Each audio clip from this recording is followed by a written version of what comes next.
The cameras were already rolling before either woman spoke. You could feel it in the way the lights burned hot against the polished desk, in the restless shifting of the audience, in the hush that dropped like a weighted curtain the moment Jasmine Crockett walked into the room. Candace Owens was already seated, a practiced smile on her face, fingers steepled like she was about to deliver a lecture she'd rehearsed 1,000 times. But even she couldn't hide the slight tightening at the corners of her mouth when Jasmine took her seat across the table and didn't look away. Everyone knew something was coming. No one knew it would happen this fast. The moderator tried to ease them in, some bland introduction about civic engagement and shared goals, but Jasmine wasn't playing along. She adjusted the microphone, looked Candace dead in the eye, and said in a voice clear enough that every corner of the auditorium could hear. You keep calling what you're doing strength. But from where I'm sitting, it looks a whole lot like selling out the people who trusted you. A collective exhale swept the rows. Even the cameraman flinched. Candace didn't blink. She leaned forward, her voice smooth as a blade. You can throw your insults, Congresswoman. But it doesn't change the fact that I've inspired more people than you ever will. Her smile didn't reach her eyes.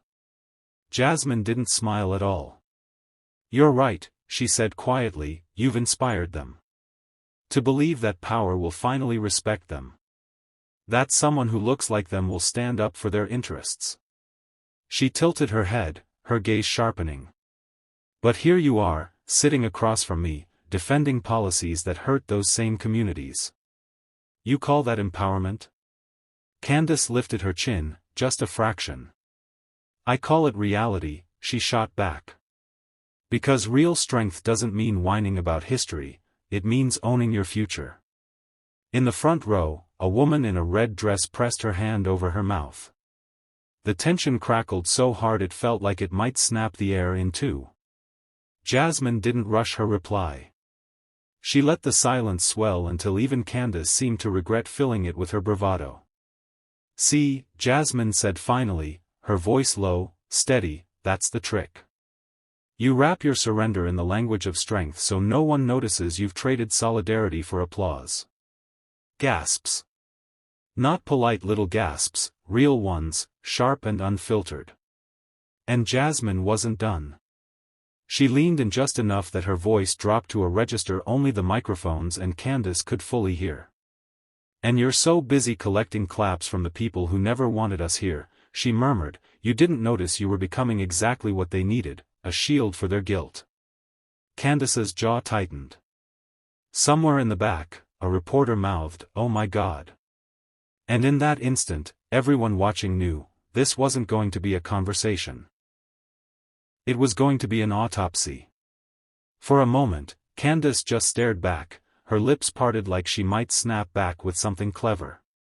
But nothing came. The moderator cleared his throat, fumbling with his notes. Let's stay civil.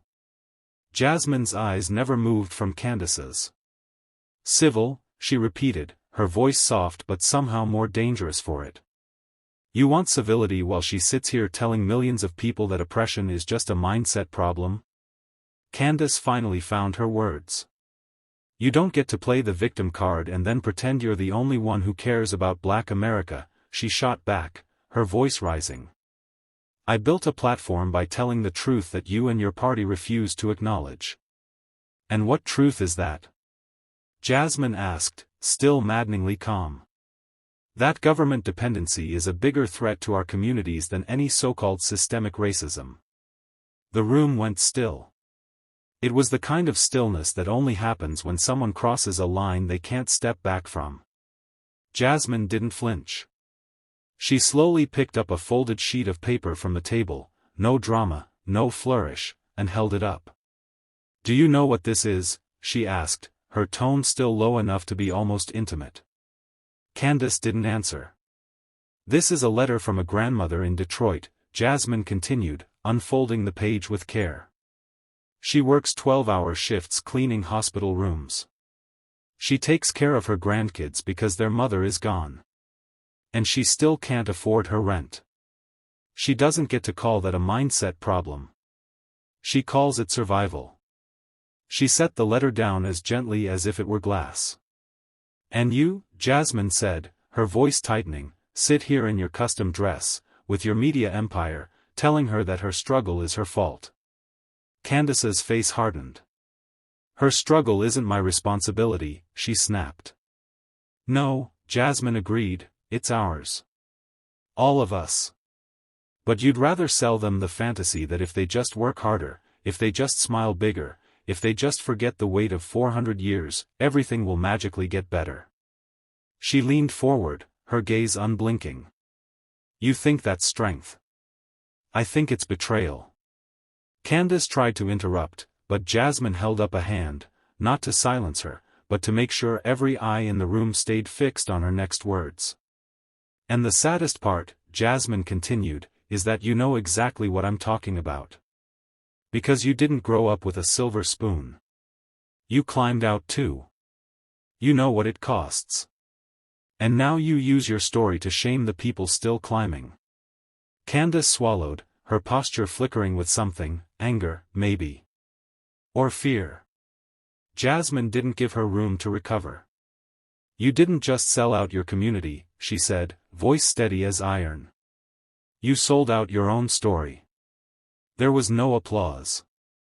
No one dared break the spell. The only sound was the hum of the cameras catching every second, every syllable. And in homes all across America, people leaned closer to their screens, wondering what Candace Owens would possibly say now.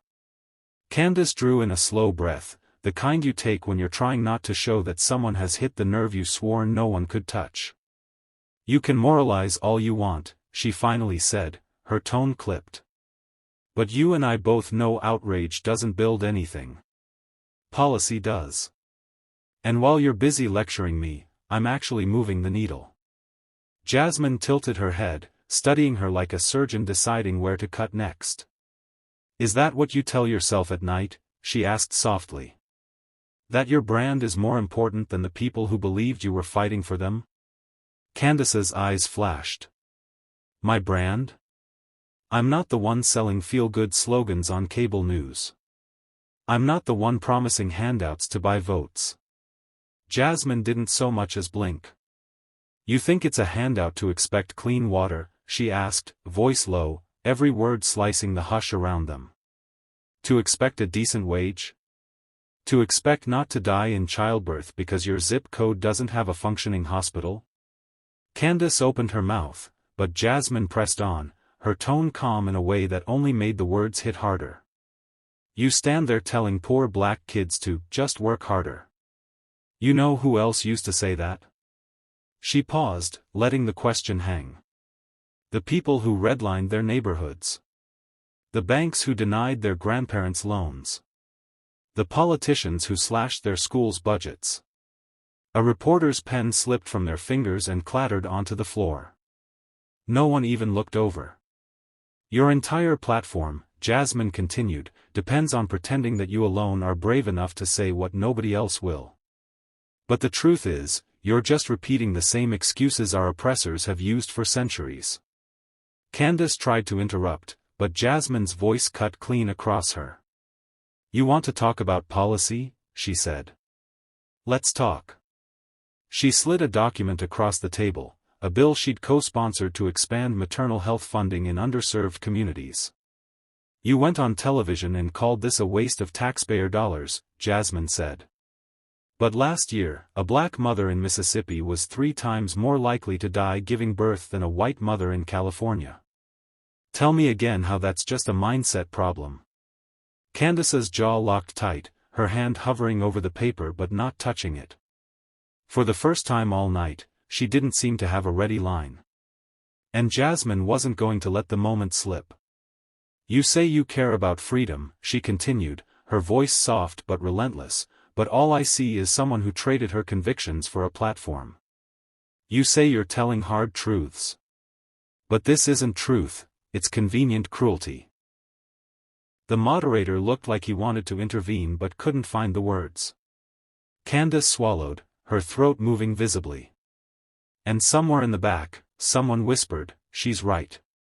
It was the tiniest sound, but in that room, it landed like a thunderclap. Because the silence that followed wasn't just awkward.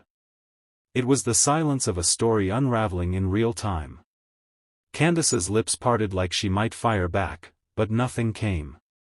Just a brittle hush, broken only by the faint hum of the broadcast equipment overhead.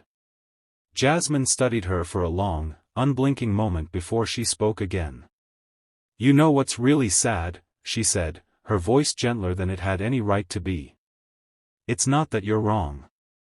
It's that you're tired. You're so tired of fighting to belong that you started mistaking applause for respect." Candace's jaw clenched. "I don't need your pity." "It's not pity," Jasmine replied quietly. "It's recognition." She leaned forward, elbows on the table. The posture wasn't aggressive, it was something more unsettling. Intimate. "I know what it's like to walk into rooms where nobody expects you to be anything but an ornament," she said. "To feel the weight of representing everyone who looks like you, and the temptation to just give them what they want so you can stop feeling so alone." Candace looked away, just for a heartbeat. But it was enough. The cameras caught it. The crowd felt it. "But here's the difference," Jasmine continued, voice low. "I didn't surrender my story to feel accepted." Candace pulled in a breath, her composure straining at the edges. "You think you're the only one who's had to fight?" she asked, her voice thinner now. "No," Jasmine said.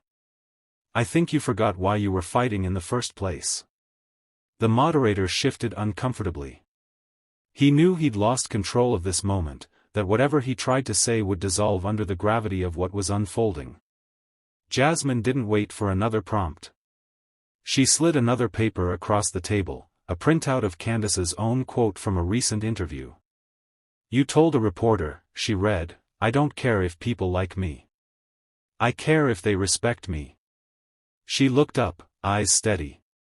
"But you and I both know respect doesn't come from being their favorite exception." Candace's mouth opened, then shut again. In the front row, a woman in a tan blazer pressed a hand over her chest like she'd just been hit. "You called it strength," Jasmine went on, voice soft as a whisper but carrying all the way to the back wall. "You called it independence. But it's not. It's isolation. You climbed the ladder and pulled it up behind you." Someone gasped. Candace swallowed hard, her knuckles white against the edge of the table. "And the worst part," Jasmine said, her tone turning almost sorrowful, "is that you know it. You know the moment you stop performing, the moment you stop parroting their talking points, all that admiration will vanish. And you'll have to face how empty it really was." Candace's eyes shone, though whether it was fury or something closer to grief, no one could quite tell. In living rooms and offices across America, people leaned in, breath caught in their throats, waiting to see if Candace Owens would finally say something real. But Jasmine wasn't finished. Not yet. Because the truth had been buried under too many headlines, and tonight, she was going to dig it out. Candace's shoulders lifted as she drew in a breath like she was about to unleash something savage, but Jasmine didn't give her the chance. "You want to know why this hits so hard," she said, her voice calm in that terrifying way only people who have nothing left to lose can manage.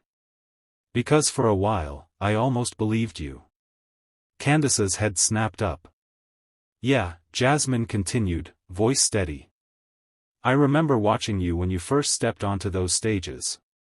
When you told the truth about how black voices were manipulated by the same hands that claimed to protect us. When you said you were tired of the pity. I thought, maybe she'll be the one to make them see." Candace's lips parted, but Jasmine pressed on, not raising her volume an inch. "And then somewhere along the way, you stopped telling your story. You started telling theirs." Candace let out a short, brittle laugh. "This is rich, coming from a congresswoman whose entire platform depends on playing the oppression Olympics." "You think I'm competing with you?" Jasmine asked, eyebrows lifting. "You think this is about who has more pain to flaunt?" She leaned forward so that there was only the width of the table between them, her eyes locked to Candace's. "This isn't about me. Or you.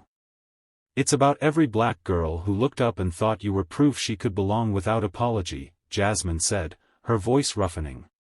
And you turned that hope into a product to sell to the same people who never wanted us here. A sharp, hushed sound rippled through the audience. Candace's hand clenched into a fist on the table. You say you don't care if they like you, Jasmine went on. But every time you get that applause, you lean into it like it's the only thing keeping you standing. Candace swallowed hard. The light seemed to grow hotter, or maybe it was just the realization that no performance could save her from the weight of Jasmine's words. And maybe it is, Jasmine whispered, her gaze softening for the first time. Maybe you've been so starved for validation you'll take it anywhere you can get it. Even if it costs you everything. Candace's eyes glistened. Someone in the back row shifted, a chair creaking loudly in the charged quiet. Jasmine didn't look away. You called it strength, she said again, her voice a quiet blade. But strength isn't measured by how many people clap for you when you say what they want to hear. She sat back, letting the silence swell until it felt like the air itself might split. Strength, she said, is refusing to let their approval define you. Candace pressed her lips together, her chest rising and falling too fast. And in that moment, just for a second, everyone watching could see it, the crack in the armor, the doubt Candace had tried to bury under layers of branding and slogans. The camera zoomed in. The moderator's voice was a rasp. Ms. Owens, your response. Candace looked like she might speak, but no words came out.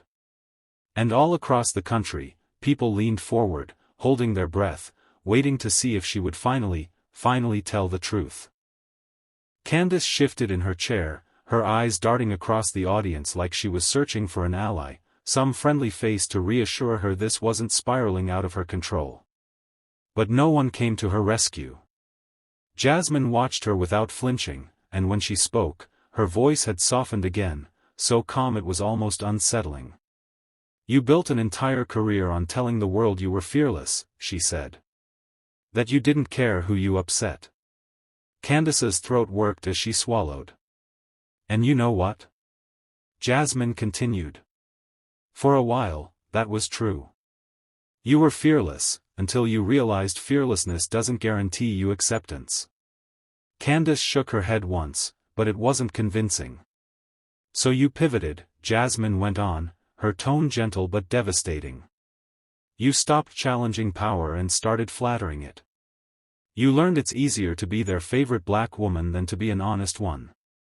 Someone in the audience made a sound, half gasp, half disbelieving laugh. You call me a politician, Jasmine said. Fine. I own that. But at least I'm honest about why I'm here. I don't pretend to be an outsider while cashing checks from the same donors who bankroll the people you say you're fighting. Candace's jaw twitched. You think you're better than me, she snapped, her voice raw now. No, Jasmine said simply. I think I'm more honest than you. The words hung in the air, heavy as lead. You've convinced yourself that your platform is about truth, Jasmine continued, her voice never rising. But it's not. It's about attention. You say you're lifting people up, but you're really just lifting yourself higher. Candace's eyes flashed, but her shoulders slumped, just enough for everyone watching to see it. You built an empire out of your story, Jasmine said. But you forgot that stories are sacred. That when you use yours to shame people who are still struggling, you don't just lose their respect, you lose your own. Silence. Somewhere in the back, a phone buzzed and was quickly silenced. Candace swallowed, her lips parting. You think you know me, she whispered. I don't have to know you, Jasmine replied, her voice softer still. I just have to see what you've chosen to become. The moderator cleared his throat, his voice a tremor. Ms. Owens, do you care to respond? Candace looked around the room one last time, her eyes landing briefly on the cameras, on the rows of spectators, on Jasmine. And for a split second, just long enough for everyone to see, her expression cracked. Not rage. Not defiance. Something closer to regret. But she didn't say anything. And Jasmine didn't push her to. Because sometimes, silence says more than any rebuttal ever could. Jasmine let the quiet stretch, feeling the weight of all the eyes in the room. When she finally shifted her gaze away from Candace, she turned it to the audience. Rows of staffers, reporters, everyday people who'd come to see something explosive but hadn't expected it to feel this raw. This isn't just about two women on a stage, Jasmine said, her voice steady. It's about what happens when we decide the only way to survive is to play by someone else's rules. Candace didn't move. She just sat there, blinking hard, as though she couldn't quite process how her own story had become the cautionary tale instead of the triumph she'd sold it as. Jasmine scanned the crowd slowly, making eye contact with as many faces as she could. You know what I hear, over and over, in every town hall I hold, she said. People are tired. Tired of being told their pain is a political prop.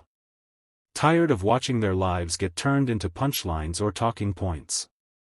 Her gaze swept the back row, where a young woman in a navy suit was visibly fighting tears.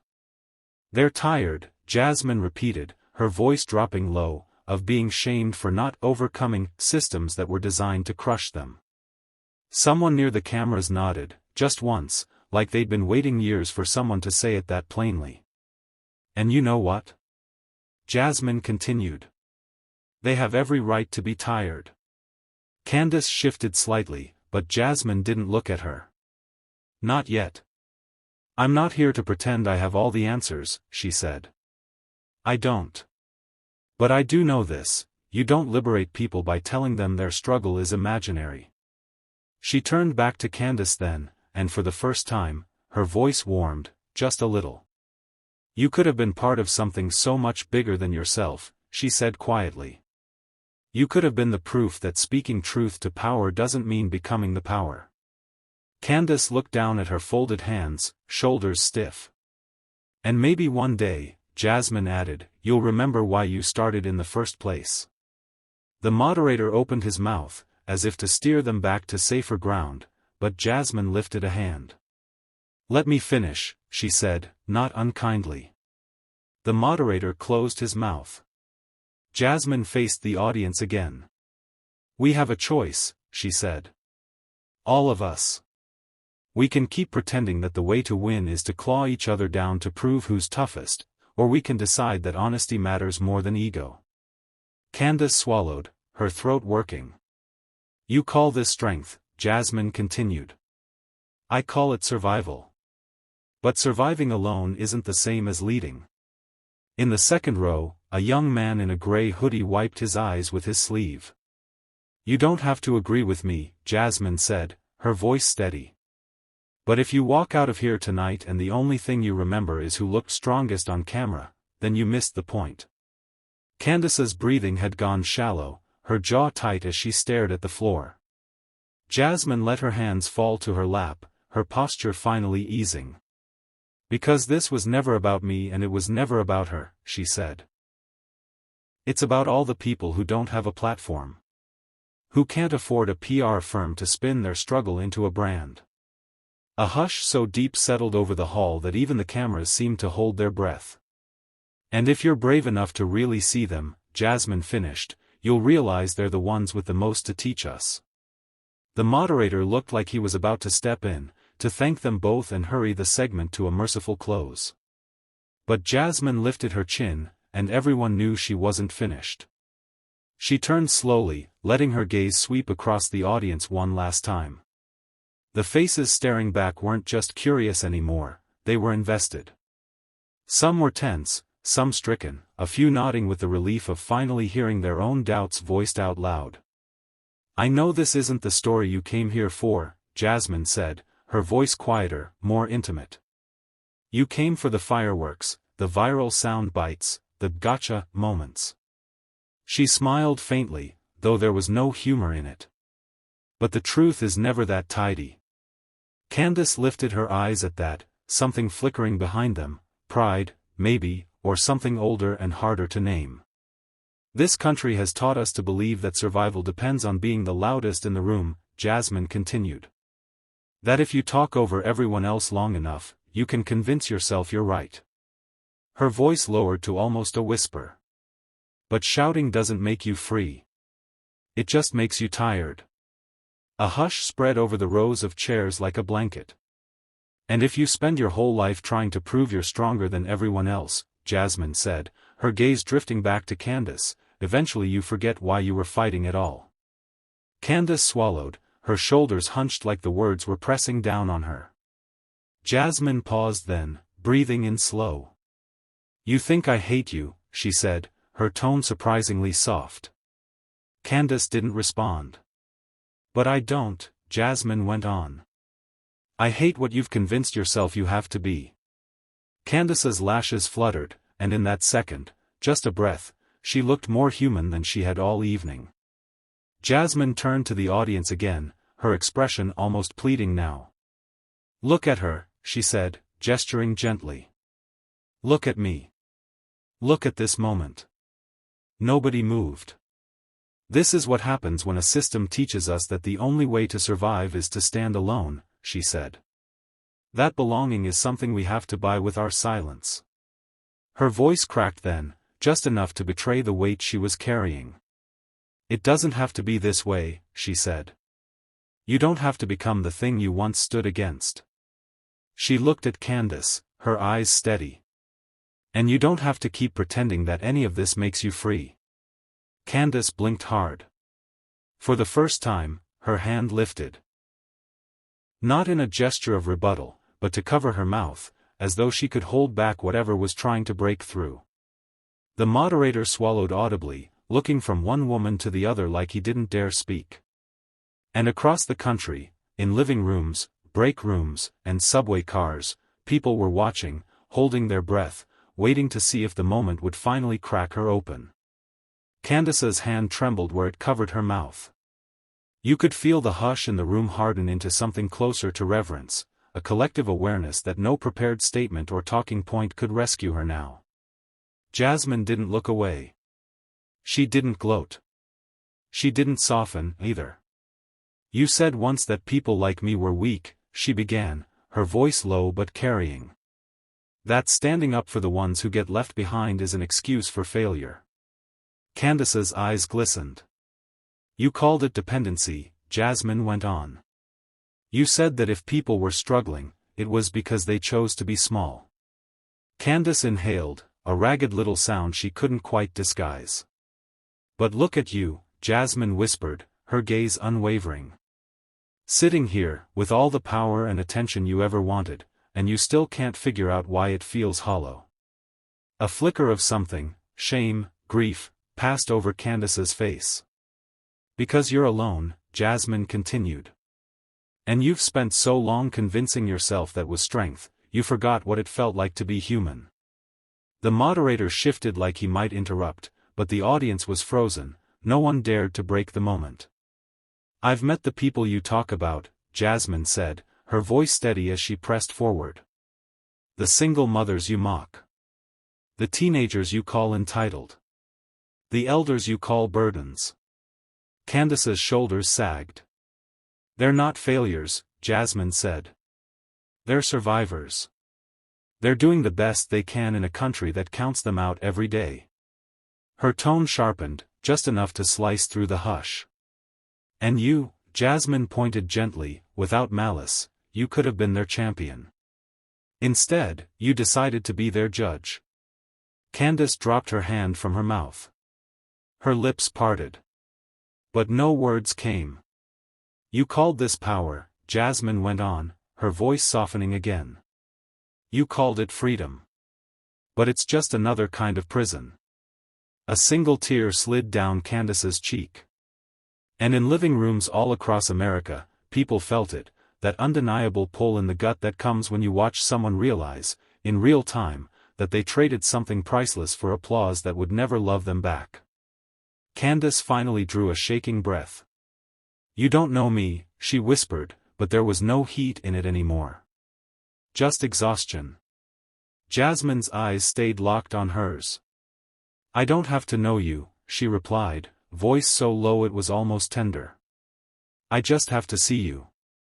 Candace bowed her head. And the hush became something holy, a moment too raw for anyone to pretend it was only politics. The moderator's voice cracked as he tried to find a way to wrap this without cheapening what had just happened. But Jasmine raised her hand gently, asking for one last word. And nobody, least of all Candace, moved to stop her. I know what some of you are thinking, Jasmine began, her voice husky but clear. That this is just another viral moment. Another clip to be spliced into outrage reels on the internet. Candace lifted her head, her eyes rimmed red. But that's not what this is, Jasmine said, her tone low and resolute.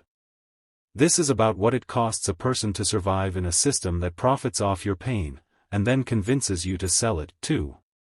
A shudder rippled through the audience. Somewhere along the way, she continued, her gaze locked on Candace's, you stopped fighting for the people who looked like you. You started fighting for the people who were always going to applaud when you turned your back on them. Candace let out a soft, broken exhale. Jasmine's voice warmed, an unexpected softness that only made it hit harder. And I don't hate you for that, she said. I feel sorry for you. Candace's shoulders heaved once, her lips pressing together like she was trying to hold something in. Because you didn't just lose our respect, Jasmine went on, her voice almost a whisper now. You lost the part of yourself that believed you were enough without their approval. The hush in the room had turned reverent, people barely breathing, afraid any sound would collapse the fragile truth laid bare between them. Jasmine drew in a slow breath, her eyes never leaving Candace's. And I'm going to tell you something my grandmother once told me, she said, voice cracking with memory. No amount of applause will ever fill the place in you that needs to believe you did the right thing. Candace closed her eyes. A tear slipped down her cheek, catching in the corner of her mouth. Maybe one day, Jasmine finished softly, you'll remember who you were before you thought you had to become this. The moderator cleared his throat again, but Jasmine turned to the audience before he could cut in. And to everyone watching, she said, voice regaining its strength, I hope you understand, this isn't about sides. This isn't about who gets to be the loudest. It's about who's brave enough to be honest. Her gaze swept the room, settling finally on the cameras, on the millions of unseen eyes that had been there all along. Don't let anyone, no matter how polished, how confident, convince you that integrity is weakness, she said. Because it's the strongest thing any of us will ever have. She set her mic down. Candace sat motionless, her hands trembling in her lap. And in that moment, long after the headlines and the hashtags would fade, everyone knew they'd witnessed something real. Not a spectacle. Not a performance. But the moment a woman remembered she was still allowed to change. Thank you for watching this moment unfold, not just between two women, but between two visions of what power can look like. Jasmine Crockett didn't raise her voice or trade insults. She didn't need to. Because sometimes, the most revolutionary thing you can do is tell the truth without flinching. And for Candace Owens, this wasn't just a debate, it was a mirror. A chance to see that no amount of performance or applause can replace the quiet certainty that you stood for something real. Maybe that's why this resonated so deeply. Because whether you agreed with Jasmine or not, you felt it, that unshakable honesty that refuses to be packaged, sold, or softened for anyone's comfort. If this story made you think, if it challenged you, inspired you, or even unsettled you, share it. Talk about it. Because the only way we build something better is by refusing to stay silent when it matters most. And remember, your voice counts, even when the world tries to convince you it doesn't.